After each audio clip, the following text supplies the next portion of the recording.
Birinci sualı yazdığımız üçün təkrar edirəm. Mal alışı olduğuna görə, başqa bir ödəmə falan etmədiyinə görə sadəcə malımın alışını göstərirəm. Malım artıbdır, onun qarşılığında borcum artıbdır. Əsas məbləği nə qədərdir? 4300. Və bunun ƏDV-sini nə qədər edibdir? 531-də öhdəliyim artıbdır ƏDV-yə görə 774 manat ki, mən bunu ödəyəndə 774 də ƏDV ödəyəcəm üstündə və ödədiyim zaman əvəzləşdirəcəyim üçün də onu saxlayıram 241-də debitdə, aktivdə. Ki mənim belə bir gəlir əldə etmə ehtimalım var. Yəni geri qaytarma ehtimalım var. Ona görə 241-in debiti 531-in krediti olaraq da bu müxabirləşməni verirəm. Mal alışı müxabirləşməsi bu ikisindən ibarətdir. Başqa da bir şey yox. İkinci sualınızda əmək haqqı hesablanıb neft sektorudur. Bir nəfər üçün 5200 AZN onun müxabirləşmələrini istəyir. Bəli. Yəni bu sadəcə əmək haqqı müxabirləşmələrinə aiddir. Həmin dərsə görə yaza bilərsiniz. Burada istifadə edəcəyiniz öhdəlik hesabları dəyişə bilər. Neft sektoru olduğu üçün 521-dən də istifadə edəcəksiniz. Çünki gəlir vergisi öhdəliyi yaranacaq. SMF 522 idi. O yaranacaq. Yazıcıda əmək haqqı dərsində biz özümüz seçmişdik 500 nömrəli hesabları. Orada nə var idi? 522 sub hesablara ayırmışdıq. Bir də 523 nömrəli neydi bu? Sığorta digər vergi yığımları ilə bağlı. Orada işsizliyin sığorta haqqını əlavə eləmişdik, səhv eləmirəmsə. Bunlar idi. Öhdəlik olaraq bunlar yaranacaq. Məqsədimiz nədir əmək haqqı ilə bağlı olanda? Orada mütləq göstərməlisiniz ki, işçiyə təyin eləmişik 5200, yəni əmək haqqı öhdəliyində 5200 görünməlidir. Onun xərc qarşılığı görünməlidir ki, məsəl üçün bunun hesabladığım yerin əsas hissəsi xərcdədir. Məsəl üçün 721-in debitindədir, 533-ün kreditində. Bu əmək haqqının ana məbləğinin hesablanması. Bəs işçiyə bu qədər mi gedəcək? Xeyr. Bundan bir rəqəm tutulacaqmı? Bəli. Birinci işçinin tutulmalarını qeyd edirsiniz. İşçinin tutulması dediyimiz şey bu deməkdir ki, 5200 manat azalmağa doğru gedəcək. 500-200 manatdan pul tutacağım mən. O zaman 500-200 manatı, 5200 manatı mən harda özümdə qeyd eləmişdim balansımda? Mənim borcum hissəsində. Mənim borcum var. Mən işçimə. İndi işçinin borcu yaranır dövlətə. Mən də aracıyam deyə şirkət olaraq ikisidən tutub dövlətə ödəməliyəm. Onun üçün nə edirəm? İşçidəki hesabladığım bu 533 nömrəli öhdəlik hesabını azaltmalıyam. Azalma getməlidir. Öhdəlik hesabı azalanda hara düşəcək? Debit avtomatik. 530-u yazmalıyam debitə. Bəs bunun qarşılığına nə qeyd eləməliyəm? Bu azalır. Nəyin hesabına? Başqa öhdəliklərin hesabına. Onu göstərməliyəm. 530 azalır, 521 gəlir vergisinin hesabına. 530 azalır, 522 DSMF öhdəliyin hesabına. 533 azalır, yenə işsizlikdən sığorta haqqının hesabına, 523-ün hesabına. Bu cür elə bir öhdəliklər yer dəyişir. Passivlərin yer dəyişməsi olur. Bir öhdəlik azalır, o biri öhdəlik artır. Niyə? Çünki mən işçiyə əmək haqqı olaraq artıq 5200 deyil, onları azaltdım, keçirtdim bu tərəfə öhdəlik. Yerdə qalanı ödəyəcəm. İşçinin azaltdığım hissə mənim bankımda və kassamda qalacaq pul. Verməliydim işçiyə, vermədim. Amma xərci tanımışdım birinci müxabirləşmə. Onu da təzədən ödəyəcəm. Həmin 522, 523 və 521 nömrəli hesabları. Ama iş tərəfindən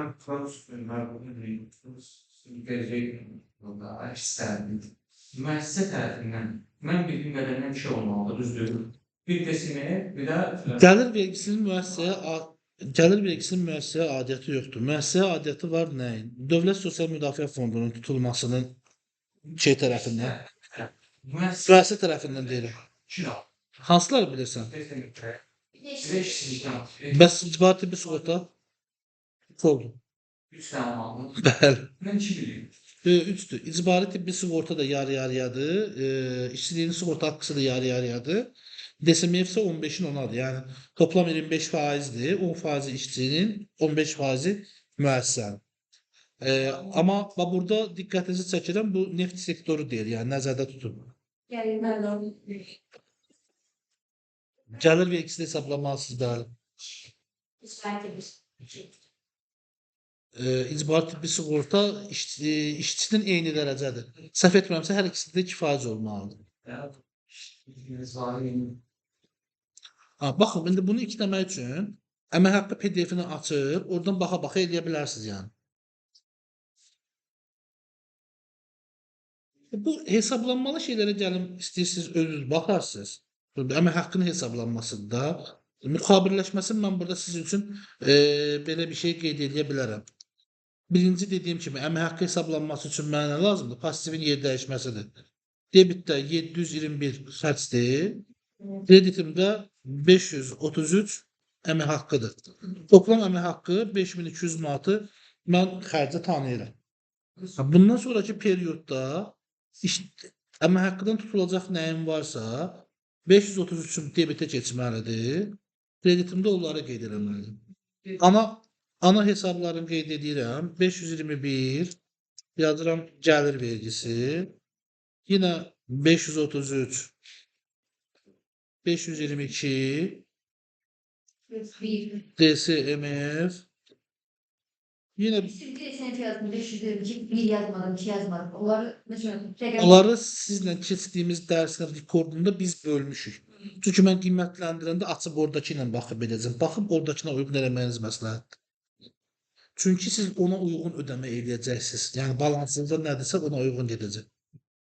522, 533 olmalı, üzr istəyirəm.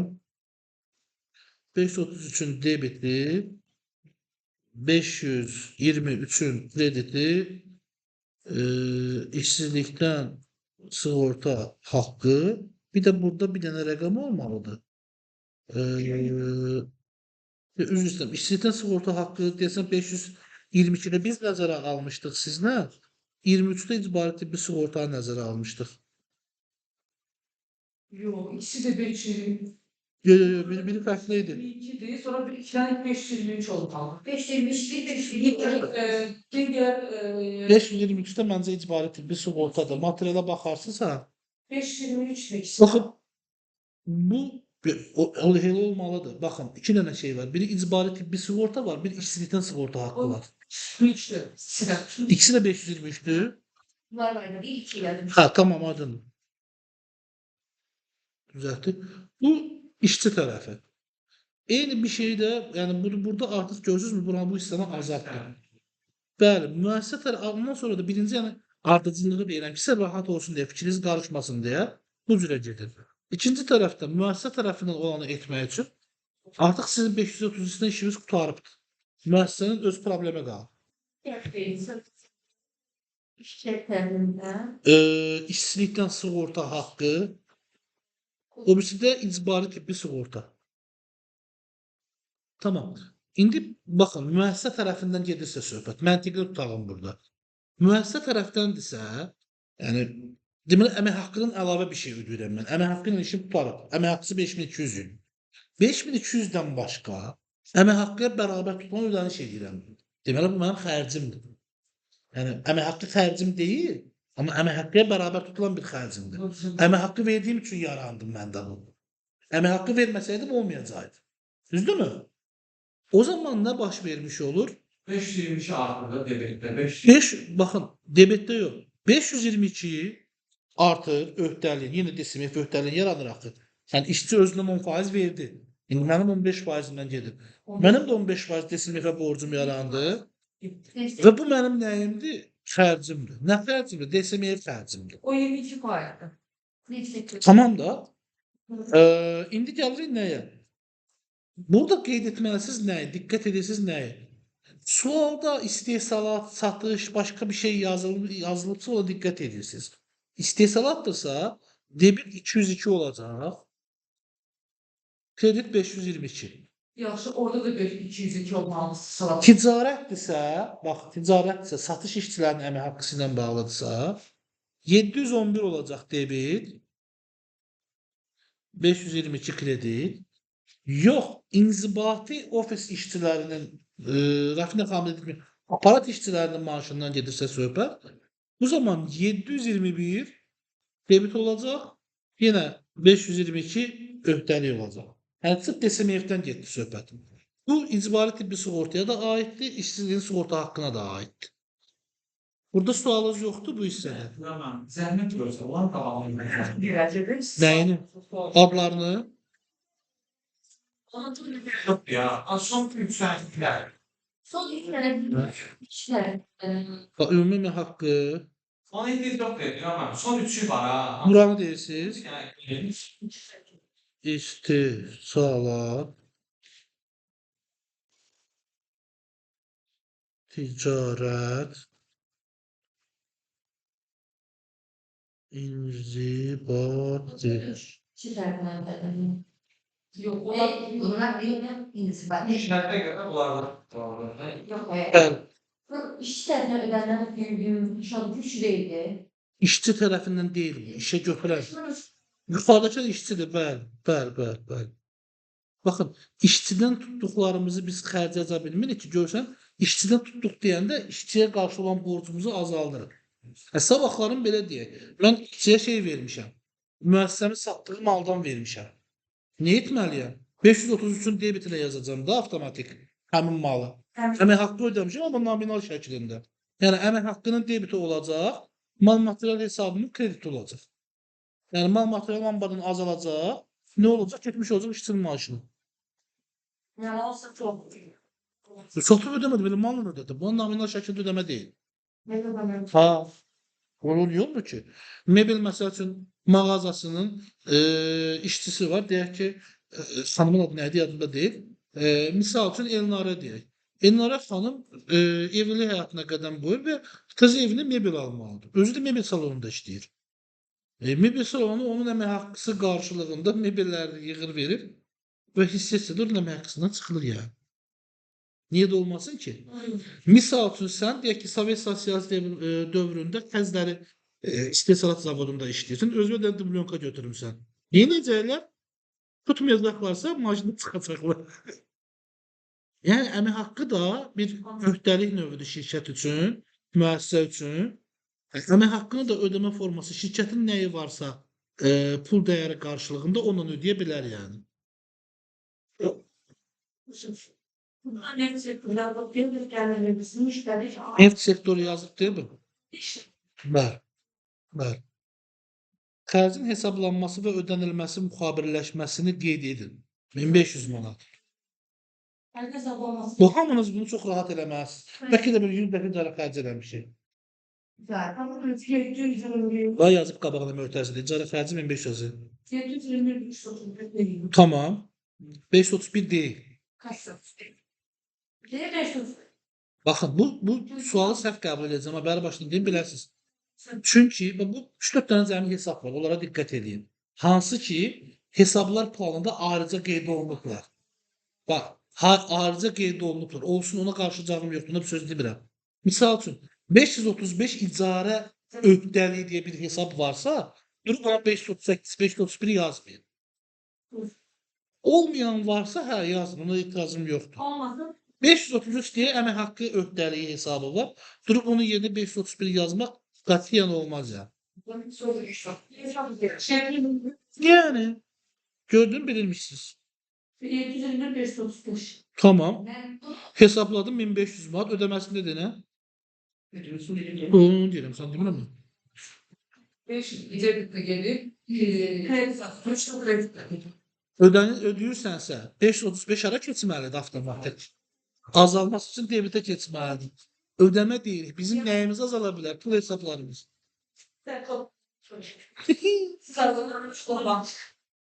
Bank hesaplaşma olsa 220, diğer olsa 220. Çalışın. Bax, yenə demişəm. Əgər pul ödəmə yerinin adını çəkilmirsə, bankı seçin. Kassa deyirəmsə, kassa yazma ayrı. Amma ödəmə yerinin adını çəkmirəmsə, bəli, bank hesabını seçin. Bəli. Baxın, bu dünənki dərsimizdən burada bir şey var. Keçən səfərkindən. İcarə xərci aylıq 1200 manat olmaqla 8 aylıq əvvəlcədən ödənilib. Aprel ayına qədər aylıq xərcə tanınması olub, müxabirləşməni qeyd edin. Bu çox güman ki, yanvarda götürülür. Avans değil. biliyorum. Yok avans değil. Nətər? Bu avans değil. Ona iyi. Ben yok hayır. Şöyle Yox, müxabirləşmə bir də deyil. Biliyorum. Yapmak. Rəqəm boş ver, rəqəm ağlına gələndir. 200 535. Necə 535? Üzeri karşıyız. Necə 535? Sən bu gələcək dövrün xərci ola bilməsi üçün nəyin olmalı? Birinci pul ödəməliyəm eləmə. Sən 242-yə pulu ödə birinci, 223-dən. Formula ondan sonra da 4 ayda hesablama girməlisən. 200 ödəmirsən. Bəli. İstəyirsiniz sual üzərindən izah edeyim, rekorda baxanda gedəsiz. Baxın, icarə xərci olduğu üçün, yəni bir xidmətlə bağlı olduğu üçün bu düşür gələcək dövrün xərcinə və stabildir də 1200 manatdır. Keçən dərsimizdə qeyd etdiyimiz kimi. Ona görə 1200 manatın 8 aylıq hissəsini əvvəlcədən ödəyib deyəndə 1200 manat vurulsun 8 nə qədər eləyir? 9600 manat. 9600 manatı biz ödəməliyik birinci qarşı tərəfə. Qeyd edirik 242 idi səhv eləmirəmsə hesab nömrəsi gələcək dövrün xərci, belə qeyd edeyim rahat olsun sizə. Hardan ödəyirəm bunu? Ödəmə yerini deməmişəmsə 223 deyirəm. Niyə kassa? Bank. Nə qədər rəqəm ödəyirəm? 1200 manat vurulsun 8 aylıq. Bərabərdir 9600. Ədəbə ilə bağlı hər hansı bir qeyd düşməkdir icarəyə. Hüquqi şəxslə olanda icarə, zaten məsələdə də sizin əlinizdə, bax, məsələ şərtləri necə formalaşır? Real həyata əsasən formalaşır. Hüquqi şəxs olanda sənin əlində müqavilə olur. Yəni, iki hüquqi şəxs arasında olan müqavilə. Və sən elektron qaymə gəlir. Elektron qaymə gəlir, zaten orada əlavə dəyər vergisini göstərir, ona uyğun alış edirsən, ona uyğun ödəniş edirsən. İnşallah düşüş vereceğiz. Her şey. Əlbəttə. Baxın, birinci qeyd etdik ödəməmizi. Burada bizim üçün nə deyir? Deyir ki, 8 aylıq əvvəlcədən ödənilibdir və aprel ayına qədər aylıq xərcə tanınması olunub, müqaviləşmədə qeyd edilib.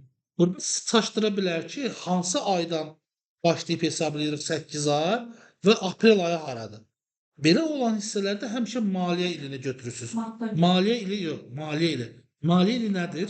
Yanvarın 1-i, dekabrın 31-idir. Bu şərt bu formatda olduqda maliyyə ili götürürsünüz. Bəli, maliyyə ili yanvarın 1-i, dekabrın 31-idir. O zaman 4 aylıq verməlisən. 4 aylıq, yəni 4 dəfə təkrar inzibati xərc deyək. Necə verəcəksən? 4 ay bir diləcəməyəcəksin? Vergilərin şeylər, sular zamanı. Həyi. Ben diyorum ki aşağıda bir yazı var ya. 242'den 80'liğin öğretmen. Her bir masasından onu almak üzere bağlamalar için. Bəli. Hiç bakış. Baxın, bu belə də yanvar ayı. Yanlar. Bir iki cüftəqə təkrar. Yanvar ayı cavan. Bir de bu çıkacak. Ne var? Hə? Əlbəttə. Ne olur? Və öhdəliyi hesabladıq, düzdürmü? Öhdəliyə nə olmalıdır? Mənim 240-dakı pulum azalmalıdır da.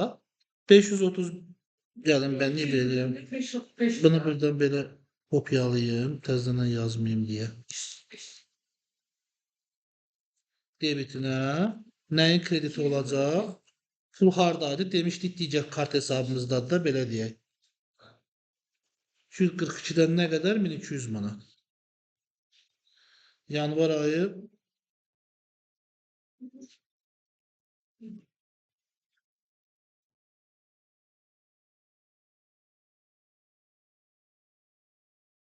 baxın, bu bir ay getdi. Növbəti aylar bu ikisi təkrarlanacaq. Bu ikisi təkrarlananda artıq burada yanvar ayı, fevral ayı olacaq. Fevral ayı hesablanacaq, fevral ayı öhdəlik bağlanacaq. Və bu şərtdə deyildiyi kimi aprel ayına qədər proses baş verəcək. Və bir də qədər və kimi söhbətləri vardı, onu bilirsiniz yəqin. Qədər daxili mötərizədir, yəni aprel daxildir. Kimi aprel ayına qədər olan bir prosesdir. Yok, April gibi dahil gelir. Yox. Qədər daxildir. Gedər doğdu. Vallahi Rus, Azərbaycan versiyasını bilmirəm, amma Azərbaycan dilində qədər söhbəti buna içərisindədir. Kimi çölündədir. Növbəti sualımız müxabirləşməni qeyd edən müəssisə sadələşmiş vergi ödəyicisinin mal almışdır. 714 AZM mal almışdır. Kreditor borc ödənilmişdir. 1213 AZM personellanmadan mal satılıb. Debitor. Baxın bu qəşəng sualdır misal üçün. Bunu edə bilərsiniz. Bəli. 714 madde. Və gör nə deyir? Bunu sizə keçmişik. Siz də bilirsiniz yəni. Bir sual verərekdən bunu eləyə bilərik əslində. Deyir ki, müəssisə sadələşmiş vergi ödəyicisindən 714 AZN-lik mal alır.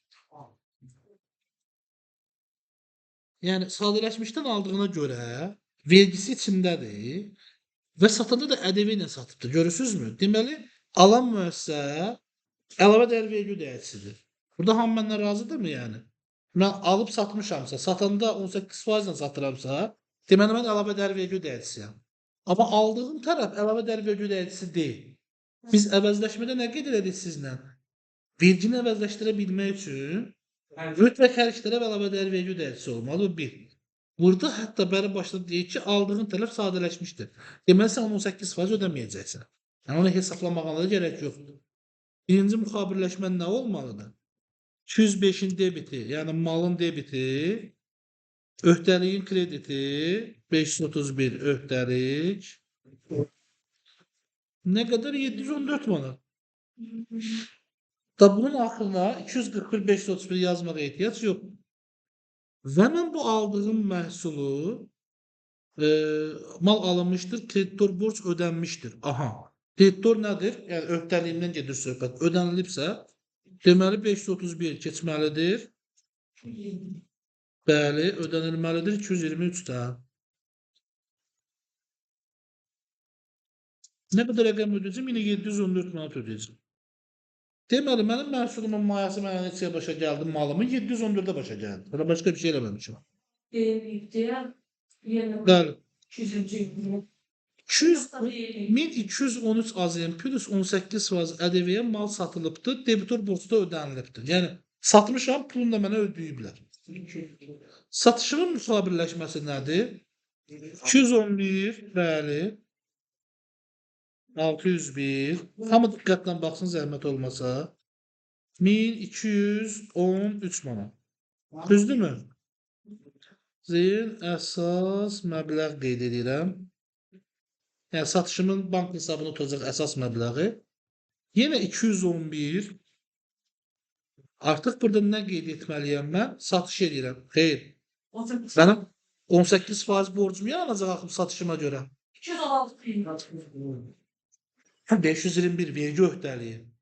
Bu satışa görə mənim vergi öhdəliyim yaranacaq. Mən əlavə dəyər vergi ödəyicisiyəm. Hələ ora gələcək. Hansı rəqəm olacaq? 1002. Ona görə deyirəm ki, diqqətlə qulaq as. 1213-ün nə qədər elədi rəqəm? 218.34.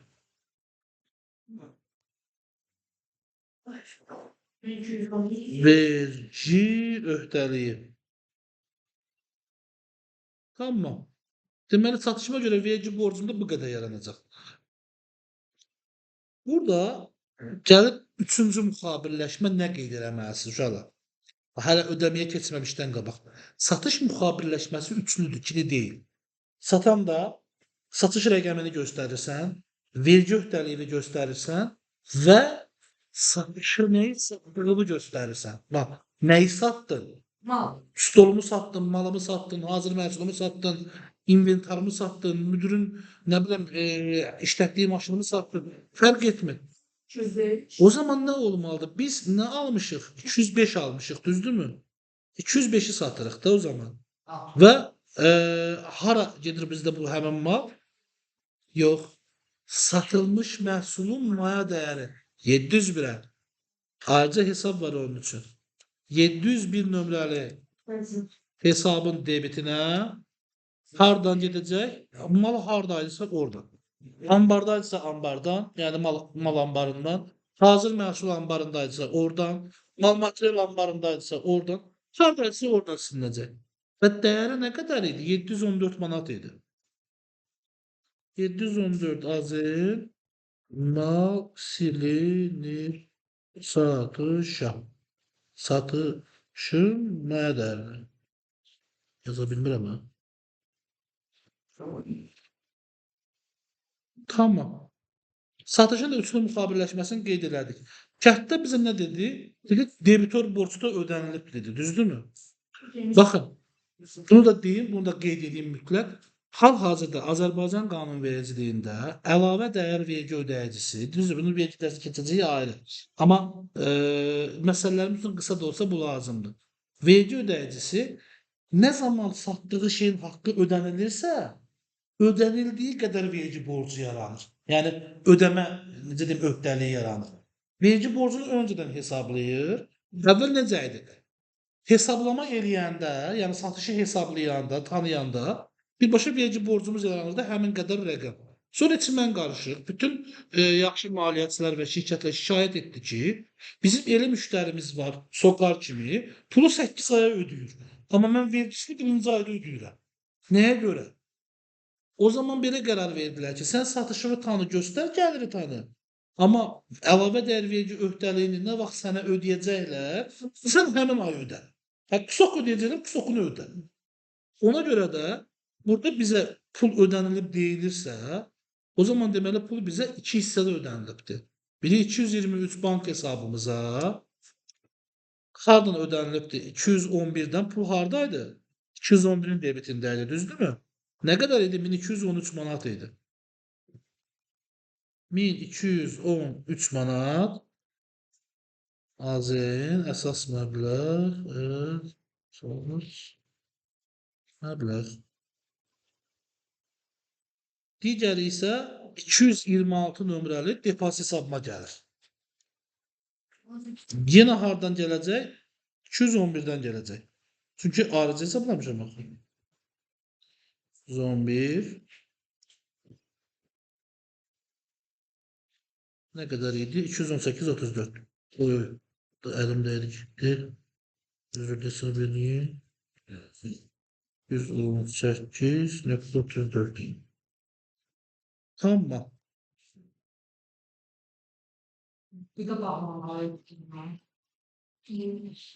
Depozit hesaba gəldi. Hələ bağlamağa getməmişdən qabaq bizim etməli olduğumuz bir iş var. Biz satış etdik, bizim vergi borcumuz yarandı. Hələ ora gəlmirik. Bura gedəcəyik getməyinə, amma ondan öncə bir əməliyyatımız var. Bizim satışımızın, bu satışımızın nə qədər vergi borcu əmələ gəlmişdi? 213.18 manat 34 qəpik, düzdürmü? İndi mənə də pul daxil oldu depozitimə, həmin bu satışımın qarşılığı. Deməli, vergi öhdəliyimi ödəməyimin vaxtıdır. 521-də idi, düzdürmü borcum? 521 vergi öhdəliyinin debiti. 226. Bəli, 226. İndi bəlkə qalır. 226 depozit hesab. Depozit hesab. Nə qədər? 218 azın. Uşaqlar, baxın, burada bir dənə əmma var. O əmmanı sizə qeyd edeyim. Görürsünüz ki, nə qədər depozitə pul gəlmişdisə, hamısını ödədik, getdi vergiyə. Yenə sıfır borcumuz əmələ gəldi də, düzdürmü? Yəni, borcumuz tam bağlandı. Satışın qarşılığı. Bizim bu vergi borcunu kim ödədi? Mal satdığımız adam ödədi. Amma burada bir əmma var. Biz bu 714 manatlıq məhsulu sadələşmiş vergi ödəyicisindən yox, əlavə dəyər vergi ödəyicisindən alsaydıq, ona ödədiyimiz vergi var idi, hansı ki o malın içərisində. Onu əvəzləşdirəcəkdik. 1213 manatın 714 manatlıq hissəsinin ədəvəsi 521-in debitinə düşmüş olacaq əvəzləşmədən gələn puldan silinəcəkdi. Yerdə qalan 714 manatın üstə nə qədər pul qoymuşuqsa, onun vergisini, 18-ini depozitdən ödəyəcəkdik. Və depozitimizdə bizim real istifadəyə yararlı pul qalmış olacaq. İndi bir dənə də elə məsələ çıxar, inşallah onu eləyərik. Baxın, bundan sonra bəli, siz dediyiniz o bağlama hissəsi gəlir. 801-in debitinə, yəni mənfəət zərər hesabının debit nəzərər hesabına bağlayırıq 701 nömrəli hesabı. 701-imizdə nə idi? 714 manat idi. 714 AZ və bunu yazım arxasına bilinsin. Və o birisi də avtomatik nə olur? Gəlirimizi, yəni satışımızı harda göstərmişdik? 601 nömrəli hesabda göstərmişdik. Şüphesiz. Depozit hesabı. Ona 211'den geldi. Ha. 211'den 226. 211 mənim müştərim idi də, borcu var idi mənə. Müştərim borcunu ödəyəndə borc azaldaq. Bak. Hansı deyirsən, bilmirəm. 550 226. Yazın. Yox, burada yazmamışam da, indi nə qədərdirsə o qədər qeyd edeyim. Tamam. Burada kontrol edə Karar alınır. Yani alınır əlbəttə ki. Bəli. Nə qədər? 1213 manat. 1213 manat. Bacardığım qədər açıqlamalı yazmağa çalışdım uşaqlar. Daha indi nə qədər alındı bilmirəm. Üzrlə hesab edeyim.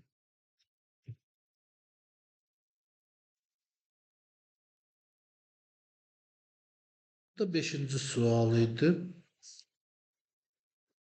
Bax, indi zəhmət olmasa, mən buna pauza verirəm. Siz mənə dövrün əvvəlinə bank qalığı 5370 AZN olan depozit hesaba 1250 AZN pul qoyulub, mal müxabirləşməsini qeyd ediyin, zəhmət olur. Nətərsən elə başa düş, yazdıram da. Sualı birinci düzgün başa düşək. Kassa qalığı 23.000 AZN-dir. Kassımı durubdu. Açdım hesabımı, baxdım kassamı saydım 223.000 pul var. Təhdil hesab şəxsin qalığı isə 5000 AZN-dir. Təhdil hesab kim idi bizdə? Pulu aparıb xərcləyən. Kassa dərsindən bilir. Pulu götürübdü, aparıbdı. Nə qədər aparıb bilmirəm. Amma xərclərini verəndən sonra onun cibində hələ mənim 5000-im var. Təhdil hesabım cibindədir. O gün deyir ki, mənim pulum da başqasının cibindədir. 5000 də orada var. Bank hesabının möhkəmləndirilməsi əməliyyatı olubdur. Bank hesabının möhkəmləndirilməsi nə deməkdir? Bankda hesabda pul az olanda kassa hesabından bank hesabına dəstək olunur. Bu hansı müəssisələrdə olur? Nəqd satış edən müəssisələrdə olur. Satışının çox hissəsi nəqd olur. Nəqdi götürüb aparıb qoyur banka. Yəni bu satışdan qoyduğu olur. Bir də var ki, kassanın satışdan yox da başqa təsisçinin verdiyi pul var və yaxud da digər əməliyyatları var. Hesabını möhkəmləndirmək üçün aparıb qoyur ki, bank hesabında pul olsun. Az. Sıfırdır. Pula bank hesabının möhkəmləndirilməsi deyilir. Yəni əməliyyat kassadan banka əməliyyatıdır. Pulun transferi. Onda transferler. Və deyir ki, əməliyyat olub nə qədər? 25.000. Müxabirləşmələri qeyd edin deyir. Debit 225, bu kredi 220. Yok, debitin 223 ise kredisi 244 olmalıdır. Niye? Terslerinde 500'ün pulu var. Onun pulu qayıdır kassaya. Yazılır ki təhvil verilir yazılır. Bəs 20 kassamda 23 min desə mən nə etməyim işin farklı olur? 220, 224. Yok. Siz gəlin sizə belə bir şey deyim. Baxın, siz müəssisənin mühasibisiz. Gəlirəm mən təhtə, deyirəm zəhmət olmasa oradan mənə pul ver, müdür deyib ki, hesabımı möhkəmləndirmək lazımdır. Debitdə olacaq. Çıxartdım pulu verdim mənə. Çıxdım getdim mən. Yerdə qalan kim işləməlidir bu amma? Kimsə sənə gəlib deyəcək ki, bura bunu yaz, bura bunu yaz. 224. 244'ten 210. 204'tü. Hakim vardı söylüyor. 221'den de 200. 220. Yok 223'den de 221'e yani katlara. Navarro. Bank hesabı abi. Bak hesabı 200. Şimdi sana hesabı 220. 200. Tamam, birinci əməliyyatı dedi. Neyi? Ki? Kassada təhvil hesabı. Yok kasa. Bəli, 220'de 244'e. tamam. Aha. Yox. Sonra da Təhvəldə yoxdur 5. 5 gün var zaten. Təhvəldə 5 var. Mən 5 min qaytarmalı, kassamda olmalıdır. Değil mi? o təhvil hesabına verir. Baba aynı hakkında verir. Zaten pulu sən yenə təhdərə verirsən də, sən aparıb banka pul qoymursan ki. Demə qaytarmalı bu. Təhdər sənə pulu ayın sonunda qaytarmalıdır. Təhdər bəlkə də hələ o 5 milyon ayrı xərc edəcəkdi. Yox, mən Amma sən bilə bilməzsən. 220 Bax, birinci əməliyyat xanımın dediyi kimidir. Sən pulu nə qədər ödəmisən? 25 min. Daha doğrusu sən ödəməmisən də bank hesabına təhdər ödəyibdir bunu. Təhdər bu 25'i ödeyə bilməsi, təhdərdə 25 min pul lazım. Niye 18 bin? Səndə var da oğlum. 18'de 5 milyona nə qədər edeyim? Bəli, kassadan 20 min veriləcək 244 nömrəli təhdər hesabına TT yazıram buna. Çünki 5 lirəliklər. 221 nə qədər 20 min. Ne olmuş oldu? Təhdər hesabın cibində 25 min əmələ gəldi qardaşlar, gəldi. Bundan sonra ne baş vermiş olur? Təhdər hesab gedir, ara banka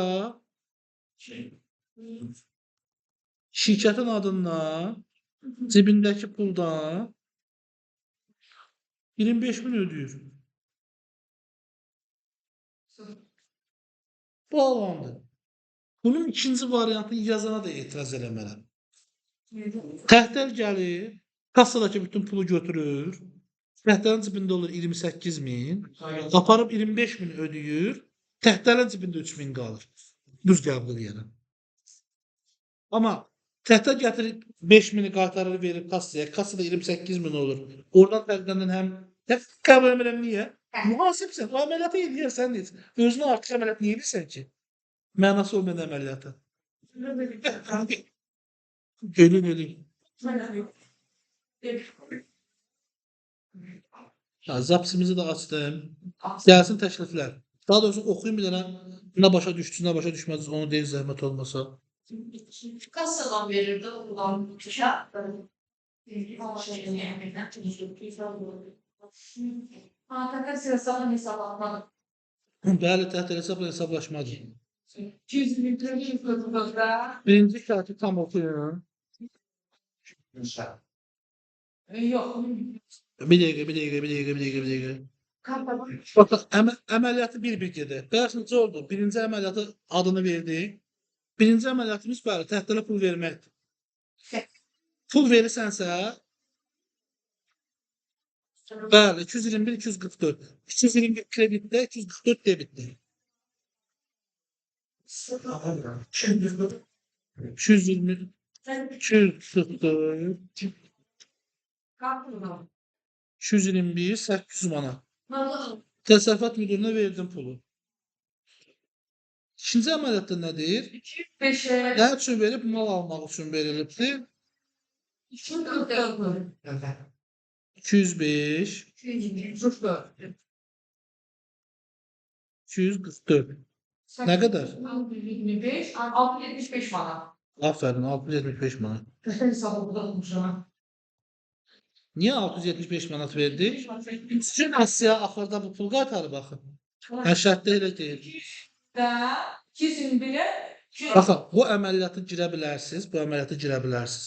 O halda ki, adam gedib bazardan mal alıb gətirib. Yəni, malı sənə təhvil təslim edən təhdərdir. Hə.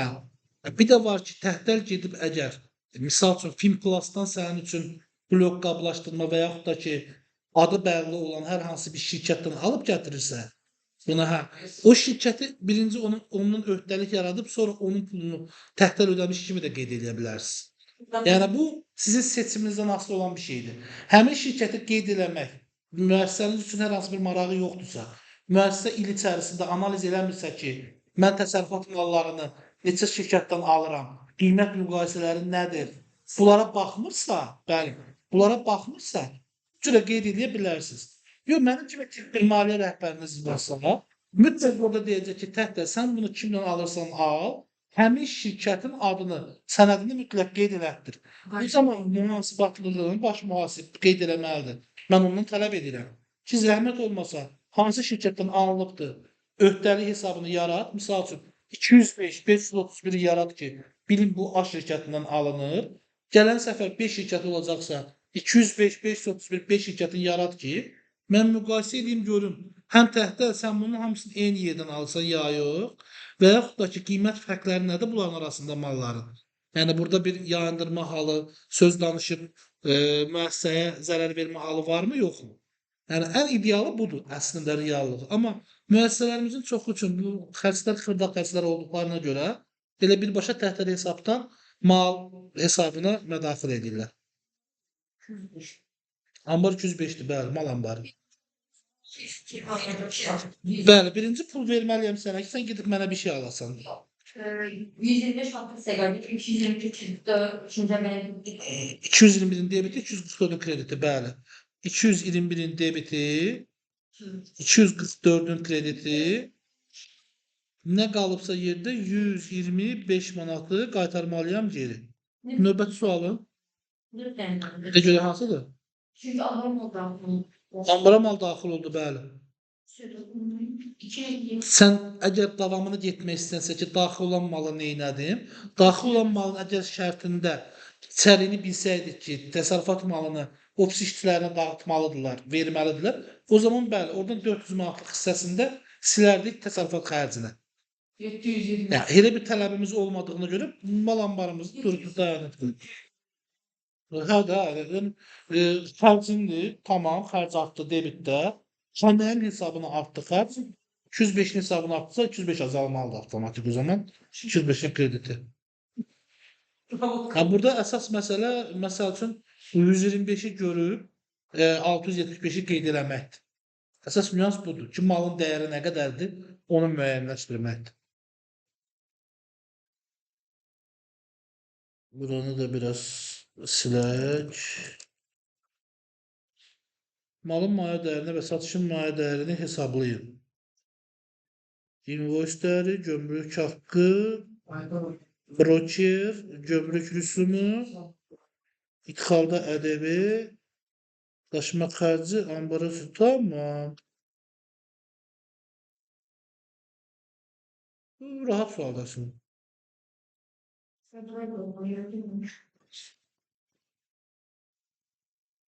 Burada siz ixalda deməni tapsanız bəs edir. Fikir olan var bundan bağlı? Baxın görürsünüz, yük gömrük bəyannaməsinin kassasına oxşuyur. Nə deməkdir? Yük gömrük bəyannaməsinin kassasıdır. Invoice dəyəri var, var. Gömrük yığımı var, var. Xidmət haqqısı, brokerin pulu var. Gömrük rüsumu var, ixalda ədəbi var. Bir də daşıma xərci var. Ambara. Və soruşur ki, malın maya dəyərini və satışın maya dəyərini hesablayın. Siz burada malın maya dəyərini heç tuturam, amma satışın maya dəyəri ilə bağlı bir rasxod görürsünüz ümumiyyətlə? Aferin. Bax, özək söz budur. Satış yoxdur burada. Satışın maya dəyəri niyə olsun ki? Satışla bağlı bir əməliyyat etməmişəmsə, satışın maya dəyəri niyə olsun ki burada? Ambara kimi olan xərclər nə idi? Malın maya dəyəri. Burada da ambara kimi olan xərclər var ancaq. Ambarda tərəfi xərc yoxdur ki. Deməli, burada satış maya dəyəri axtarmalı deyilsiniz. Hər hansı bir satış prosesi yox. Biz yazmalıyıq ki, hesaplamalıyıq. Sadəcə malın maya dəyərini hesablamalısınız bəs. Uzaq başı qeyd eləməlisiniz ki, satışın maya dəyəri yoxdur, satış yoxdur. Yaxşı, maya dəyərindən üstünə gələcəkdir bunlar. Hələ bir ixalda ədəbiyyat tapın görək nə qədərdir? Gömrükdə də ixalda ədəbi, gömrükdə ədəbi ödəmirdik. 18%. Hə. Necə hesablayırdıq onu? 18%. 18. Baxın, YGB dərsimizin əlinizə salın. Invoice dəyərini kursa vururduq. Üzərinə gəlirdik gömrük xidmət haqqısını. Üzərinə gəlirdik gömrük rüsumunu. Gömrük rüsumu nə? Burada gömrük rüsumu da yoxdur, görürsünüz. Yazmamışsınız, onu Niyə yazım ki, hesablaya bilərsiniz. 68 Siz hesablaya bilərsiniz onu. Gömrük üstü nə qədər? Maksimum 15%'dir. Gömrük bunu istədiyimiz var. Gel 15%'ni götür bəs edir. Çünki ixtisar etdiyimiz məhsulların 90% 15%'e düşür. İtxalda Nə fikirləşsən? YGB dərsini aç 60 gün burada bax, gör nə formadaydı. Kalkulatorunda vardı teori böyle. İzahat vereyim yani ümumiyyətlə açıqlama vereyim. 4 mini. 40 mini vursam 1.70'e. Kullan elədim nə qədər? 68 68'in üzerine. Yok, gələcəksən 240'ı. ifadə edilir. O gömrük haqqı. Gəlir rüsumu tapmaq üçün. Gömrük Addım necə idi? Birinci gömrük vərəqəsində nə hesablanırdı? Invoice dəyərini AZN qarşıladı. Onun üzerine gömrükdəki işçilərin sənə göstərdiyi xidmət haqqın gəlirdi. Həmin rəqəmə vururdun rüsumun faizinə. Yəni o eləyirdi gömrük dəyəri. Onu vururdun rüsumun faizinə, eləyirdi gömrük rüsumu. Gömrük rüsumunu da gəlirdin həmin dəyərlərin üzərinə vururdun 18%-ə, eləyirdi iqtisalda devin. Bir də o belə üstünə. Bəli, Bir dəfə eləmişik də yadımızda qaldı. YouTube-da var. takır eləməliydin də. YouTube-da Bu var. qarşısına yazar da verir. Nə yazaq? Göz dinləyə bunlar. Dilbası. Bu Hələlik məni qorxutmur. Niyə dollarda? Azərbaycanda manatla əməliyyat taparsın. Dollarla əməliyyat tapa bilmirsən zaten. Məcbursan bunu çevirməyə. Sənin xətrimə dəyməyəcəm ki. Doğrusu. Dolardan. Sen 8 milyon. 68.000 manat. Gidib qalxıb 78 minə. Yazıram gömrük rüsumu bərabərdir.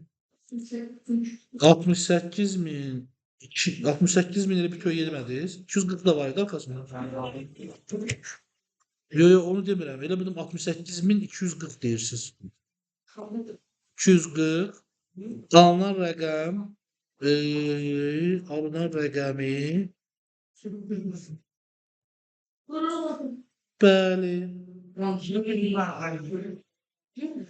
bəli nasıl? 15'e vurursan bəli. Mən də gedirəm beləcənə. Zəhmət olmasa bunu da deyin nə qədər eləyir? 78 minə. Hə? Yox 15% vurandan sonra nə deyir? Bu sonrasında tutdu. Belə ona Ataram.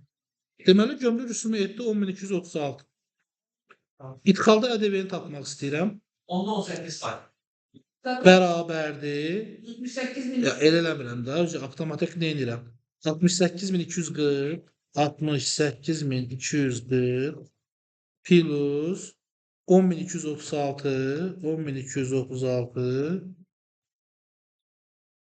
Bura 8%'la verirdim. yo Yox, niyə? vurulsun 18%. Bərabərdir. Bunu da deyil zəhmət olmasa.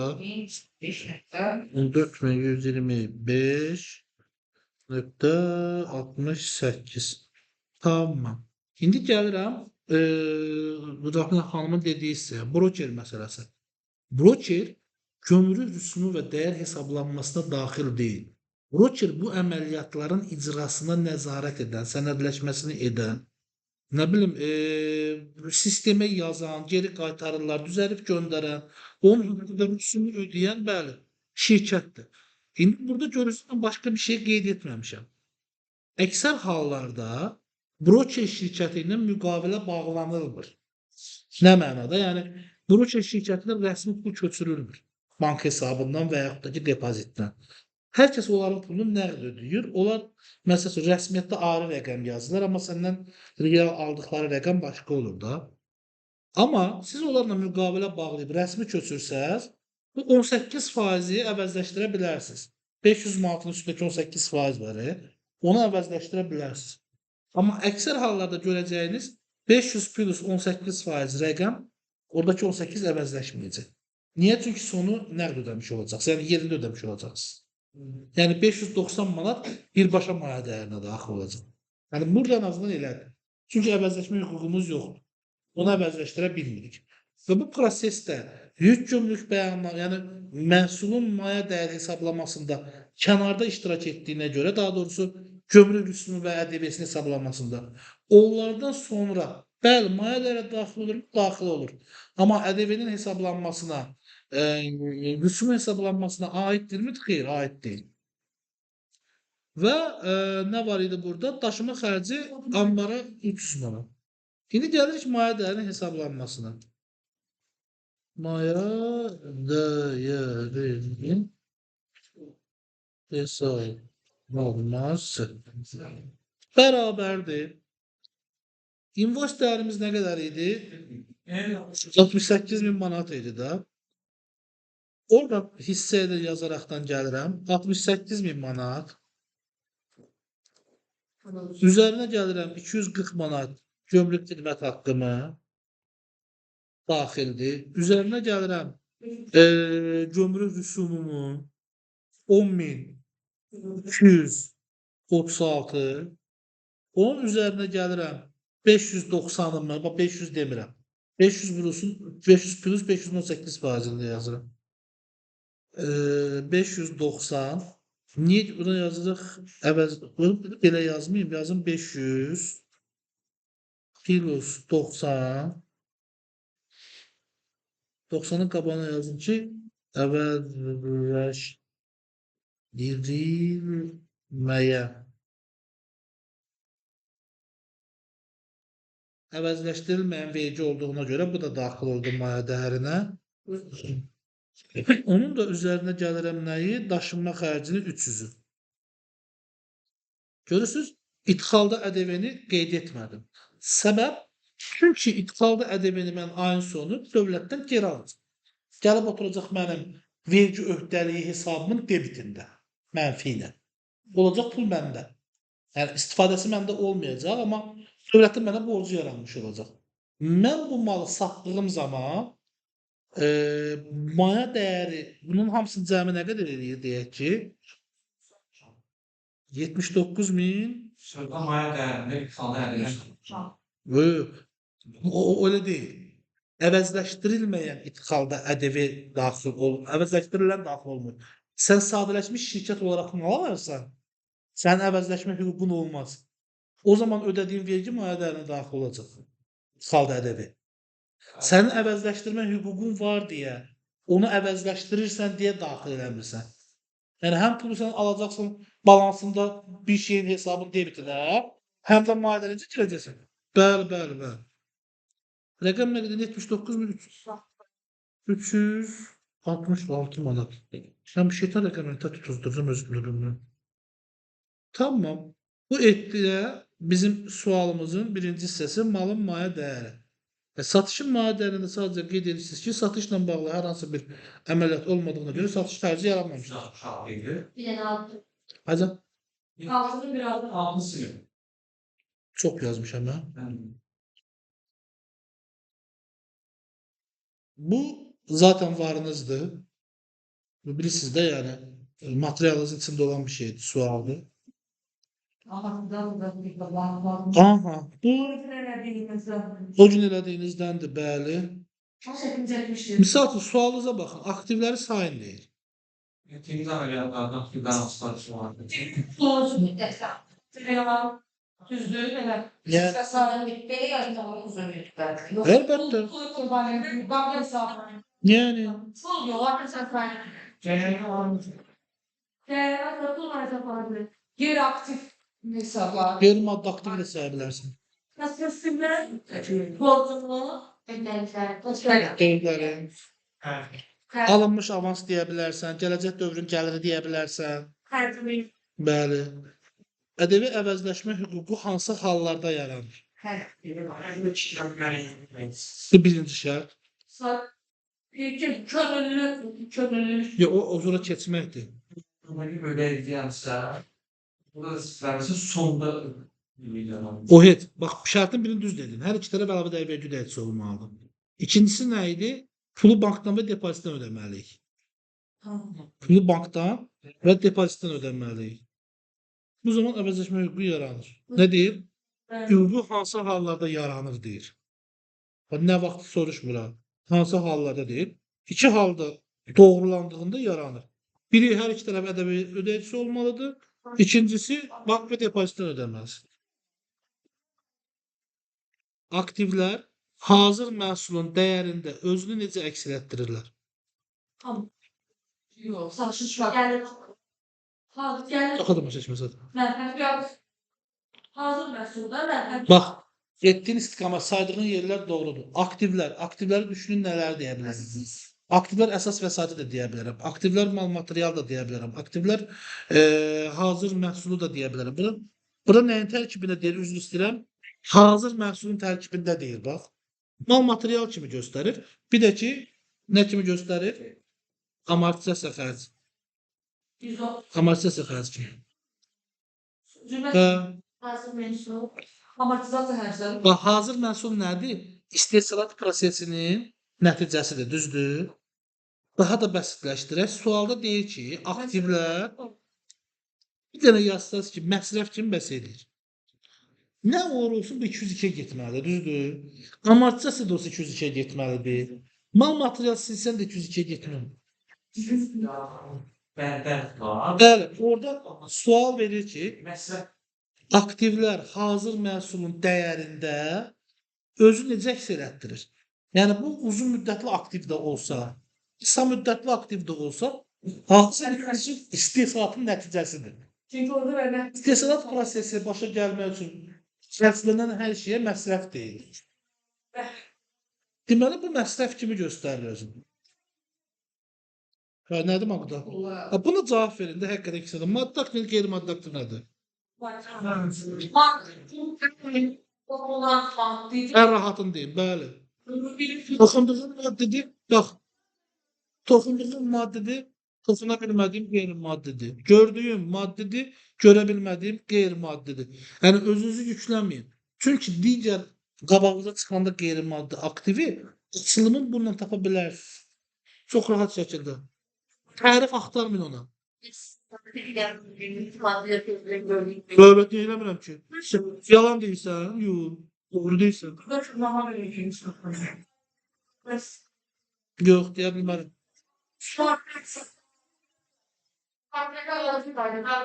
Bəli, bəli.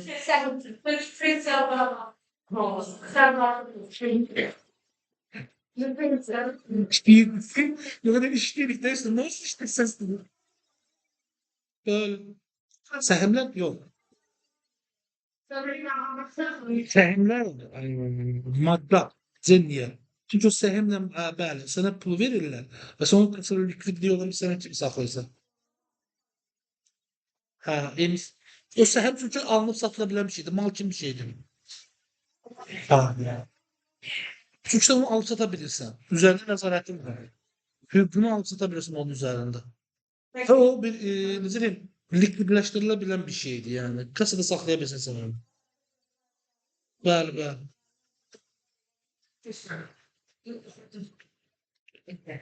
Yox. Bu faydanı hesablamalı. Bu sual da həmin şeyin hissəsindəki sualdır. Hansı sual? Bu var ya 18. Ha, sual. 18. O sən müəllim izah eləmədin dediyin yer var ya. Həmin yerdəki eyni şeydir. Silence.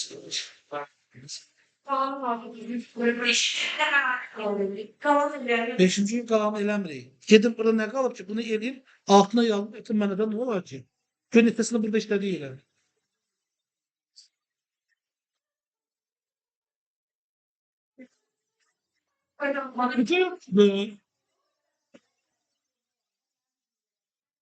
Bugün getdi də. Bir də ki, deyərsiz, mən baxımda gecə oturub işləyəcəm ona görə.